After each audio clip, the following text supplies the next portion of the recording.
টুম্পা, তুমি অনেক ভালো মেয়ে। তোমার জন্যই আমার গাছটি এত বড় হয়েছে আর পরিপুষ্টও হয়েছে। তুমি আমার গাছের অনেক যত্ন করেছো। তুমি এই গাছের ড্রাগন ফল যত ইচ্ছে তত খেতে পারবে। এই গাছের ড্রাগন ফল কখনো শেষ হবে না। বকুলপুর নামে ছোট্ট একটা গ্রামে টুম্পা তার মায়ের সঙ্গে বসবাস করত। টুম্পার বাবা এক বিরল রোগে অনেক আগেই মারা যান। তারপর থেকে তাদের সংসার অনেক অভাবে কাটত। হ্যাঁ রে টুম্পা, আমি আজ তোর সঙ্গে খেলতে পারবো না। আমাদের ড্রাগন বাগানে অনেক ড্রাগন ফল হয়েছে। আজকে আমার মা আমাদের সেই ড্রাগন ফলের বাগান থেকে অনেক ড্রাগন ফল পারবে। তুই কি আমার সঙ্গে আমার বাড়িতে যাবি? তাহলে দেখতে পারবি কি মজার মজার ড্রাগন ফল, আর খেতেও পারবি। কি বলিস বেলি, তোদের ড্রাগন বাগান আছে? ড্রাগন ফলের তো অনেক দাম। জানিস, আমি কোনোদিন ড্রাগন ফল খাইনি রে।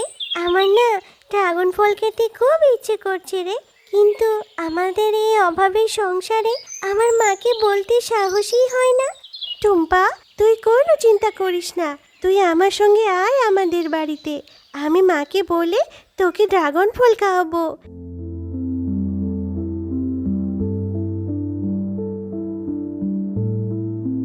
টুম্পা বেলিদের বাড়িতে গিয়ে দেখলো বেলির মা বাঘিনী অনেক ড্রাগন ফল পারছে। এরপর টুম্পা বাঘিনীকে বলল, ও বাঘিনী মা, আমাকে কিছু ড্রাগন ফল দাও না গো। আমি কোনোদিন ড্রাগন ফল খাইনি।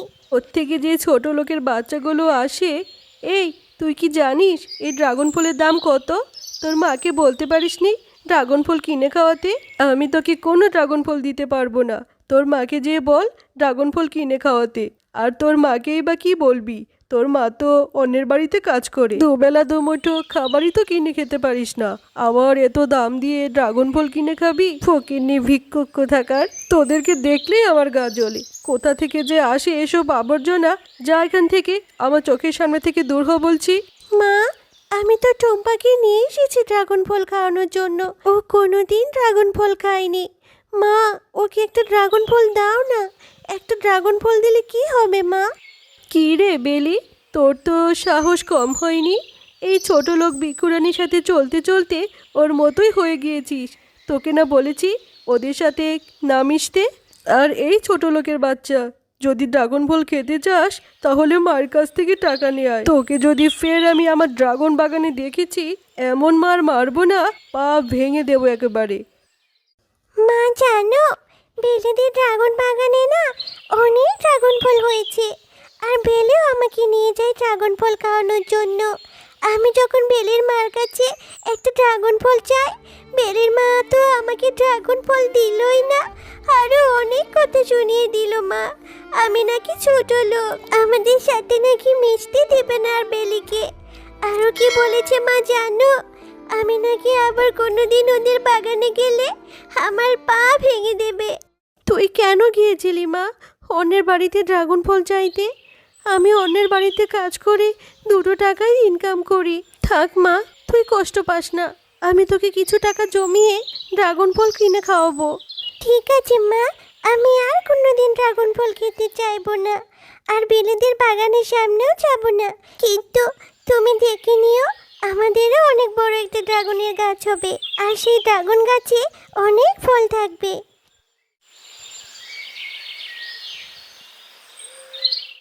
কি রে টুম্পা, তুই আমার মায়ের কথায় কষ্ট পেয়েছিস? তুই কষ্ট পাস না বোন, আমি তোকে ড্রাগন ফল এনে খাওয়াবো। আমার মা যখন বাড়িতে থাকবে না, আমি তোকে ড্রাগন ফল পেড়ে খাওয়াবো রে। তুই আর আমার সাথে রাগ করে থাকিস না রে টুম্পা। তোর সঙ্গে খেলে তো তোর মা তোকে মারবে বলেছে, এই জন্যই তো আমি তোর সঙ্গে খেলতে চাই না। ঠিক আছে, অত কথা বাদ দে। তুই কি আমাকে একটা জিনিস দিতে পারবি রে বেলি? তুই কি তো আমাকে তোদের বাগান থেকে একটা ড্রাগন ফলের চারা এনে দিতে পারবি? ঠিক আছে রে টুম্পা, আমি এনে দিতে পারবো। আর আমার মাও এখন বাড়িতে নেই, আমি এই যাবো আর আসবো। এরপর বেলি তাড়াতাড়ি চলে যায় ড্রাগন গাছের চারা আনার জন্য।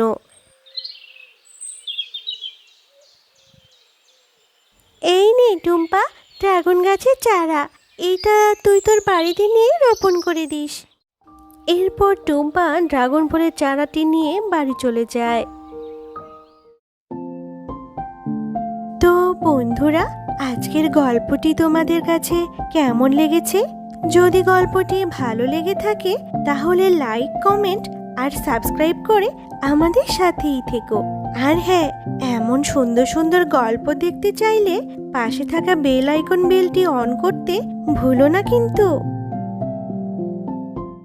মা মা দেখো, আমি বেলের কাছ থেকে একটা ড্রাগন গাছের চারা নিয়ে এসেছি। এই চারাটি এখন আমি বাড়িতে রোপণ করে দেব। তারপর চারাটিতে অনেক ড্রাগন গাছ হবে মা, তুমি দেখে নিও মা। আরে আমার পাগলি মেয়ে, এই গাছ থেকে তো আর এখনই ড্রাগন ফল হবে না। গাছটি ধীরে ধীরে বড় হবে, অনেক দিন যাবে, তারপর না ড্রাগন ফল দেবে। আগে তুই চারাটি রোপণ কর। এরপর টুম্পা তার বাড়ির পাশে চারাটি রোপণ করে দেয়। তারপর থেকে টুম্পা তার গাছটির অনেক যত্ন এবং পরিচর্যা করতে থাকে। কয়েক মাস পর ড্রাগন গাছটি অনেক বড় হয়ে যায় আর সেই গাছেও অনেক ড্রাগন ফল ধরে।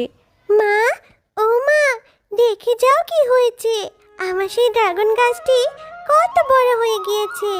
আমি এখন থেকে মজা করে ড্রাগন খাবো। আমার পাগলি মেয়ে, আচ্ছা খাবি খাবি, চল তার আগে আমরা কয়েকটি ড্রাগন ফল পেরে নেই। আর তখনই ড্রাগন গাছটি কথা বলে ওঠে। টুম্পা, তুমি অনেক ভালো মেয়ে, তোমার জন্যই আমার গাছটি এত বড় হয়েছে আর পরিপুষ্টও হয়েছে। তুমি আমার গাছের অনেক যত্ন করেছো। তুমি এই গাছের ড্রাগন ফল যত ইচ্ছে তত খেতে পারবে। এই গাছের ড্রাগন ফল কখনো শেষ হবে না। ও মা, দেখেছো, এটা একটা জাদু ড্রাগন ফল গাছ। এই গাছ আবার কথাও বলছে। আবার নাকি এই গাছে ড্রাগন ফল কখনো পোড়াবে না।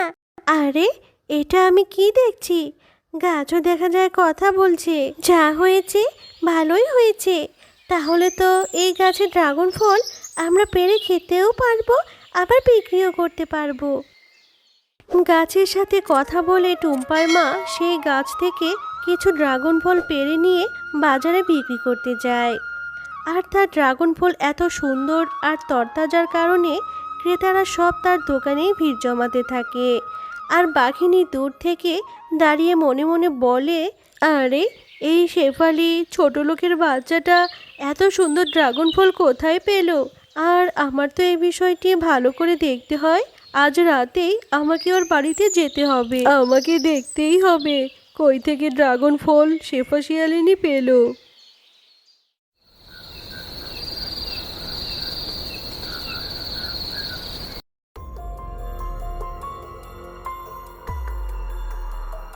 ও, তাহলে এই ব্যাপার। মুখপুরীরা তাহলে এখন ড্রাগন ফল গাছ লাগিয়েছে। আমার সঙ্গে তোরা পাল্লা দিবি? হতচারী, দাঁড়া, এক্ষুনি দেখাচ্ছি মজা। বাঘিনী, তুই অনেক খারাপ। তুই সেদিন ছোট্ট মেয়েটাকে একটি ড্রাগন ফলের জন্য অনেক কথা শুনিয়েছিস, আবার এসেছিস ড্রাগন ফল চুরি করতে। এই নে, আমি এখন তোকে শাস্তি দিচ্ছি। ও, আমার ভিতরটা জ্বলে যাচ্ছে। এ জাদুর গাছ, আমাকে ছেড়ে দাও। আমি আর কখনো এরকম করব না। শেফা বোন, আমাকে তুই ক্ষমা করে দে। জাদুর ড্রাগন ফল গাছ, বাঘিনী ভাবিকে তুমি ক্ষমা করে দাও। আমিও তাকে ক্ষমা করে দিয়েছি, আর উনি তো ওনার ভুল বুঝতে পেরেছে। ঠিক আছে শেফা, আমি শুধু তোমার কথায় ওকে ছেড়ে দিচ্ছি, কিন্তু এইরকম খারাপ কাজ আর কখনো করবে না, তাহলে কিন্তু এর ফল ভালো হবে না।